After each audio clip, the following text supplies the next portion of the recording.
ব্যক্তির চেয়ে দল বড়, দলের চেয়ে দেশ বড়, এই কথা অক্ষরে অক্ষরে জামাতের ক্ষেত্রে প্রযোজ্য হয়। সেজন্য জামাত ইসলামী নির্বাচনে সকল জরিপে এগিয়ে থাকার পরেও জনগণের ভোটের মূল্যায়নের জন্য ভবিষ্যৎ রাজনীতিতে ফ্যাসিবাদ যাতে আর মাথা চাড়া দিয়ে উঠতে না পারে, তার জন্য আমরা 5 দফা জনগণের মনের কথা, মনের দাবি নিয়ে আমরা রাজপথে আসতে বাধ্য হয়েছি। আমাদের এই 54 বছরের অন্যতম বৃহৎ তাৎপর্যপূর্ণ অর্জন হচ্ছে জুলাই বিপ্লব। এই বিপ্লবের মধ্য দিয়ে আমরা এই প্রথম ফ্যাসিবাদকে ঐক্যবদ্ধভাবে আমরা না বলতে পেরেছি। কিন্তু দুর্ভাগ্যজনকভাবে এই বিপ্লবের চেতনাকে ধরে রেখে ঐক্যবদ্ধভাবে বাংলাদেশকে এগিয়ে নিয়ে যাওয়ার জন্য রাজনৈতিক দলগুলোর যে ধরনের পজিটিভ রাজনীতি করার দরকার ছিল, আমরা অনেকের ক্ষেত্রে সেটা দেখছি না। অনেকে দ্রুত নির্বাচন চান, কিন্তু সংস্কারে দ্রুত সহযোগিতা করেন না। জনগণের দাবিকে তারা তোয়াক্কা করেন না।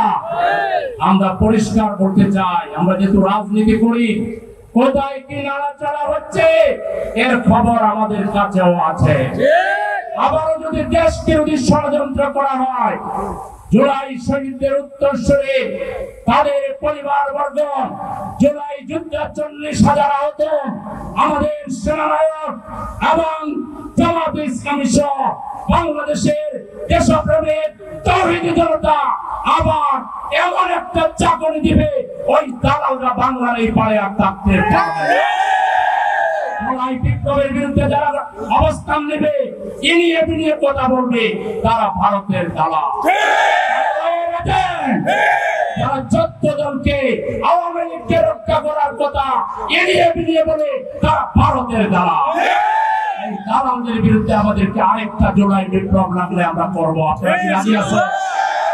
প্রয়োজনের বুকের তাজা রক্ত ঢেলে দিয়ে আমাদের দেশের স্বাধীনতা, সার্বভৌমত্বকে আমরা অক্ষুণ্ণ রাখবো ইনশাআল্লাহ। আরেকটা কথা বলে শেষ করছি, নির্বাচনের লেভেল প্লেইং ফিল্ড লাগবে। তার আগে জুলাই সনদকে সাংবিধানিক ভিত্তি দিয়ে গণভোট করতে হবে। সেই গণভোট 15ই নভেম্বরের ভিতরে শেষ করতে হবে। আগামী ফেব্রুয়ারিতে দেশে নির্বাচন হতে হবে। এই নির্বাচনের বিরুদ্ধে সরকারের অন্দরমহলে বাইরে রাজনৈতিক দলের দ্বারা যদি নির্বাচন ক্ষতিগ্রস্ত হয়, তাহলে এই যারা চক্রান্তের সাথে জড়িত বলে আমরা বুঝতে পারতেছি, বাংলাদেশে তাদের রাজনীতি শেষ হয়ে যাবে, হয়ে যাবে, দেউলিয়া হয়ে যাবে। আরেকটা কথা প্রশাসনের বাইরের উদ্দেশ্যে বলে শেষ করতে চাই।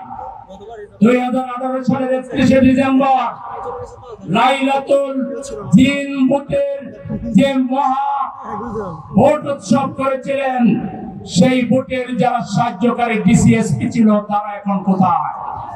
তাদেরকে পানিশমেন্ট দিয়ে সাসপেন্ড করা হয়েছে, তাদেরকে বিচারের মুখোমুখি করা হচ্ছে। একইভাবে নির্বাচন কমিশনার এখন লালগড়ে আছেন।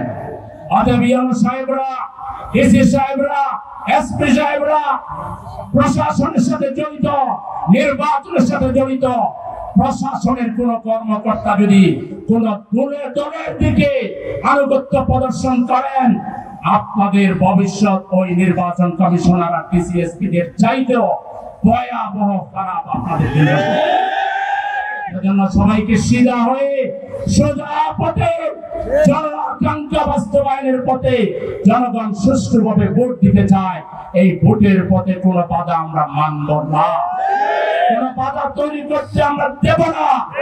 প্রয়োজনে বুকের তাজা রক্ত দিয়ে আমাদের প্রিয় দেশের সম্মান এবং মর্যাদা আমরা রক্ষা করব।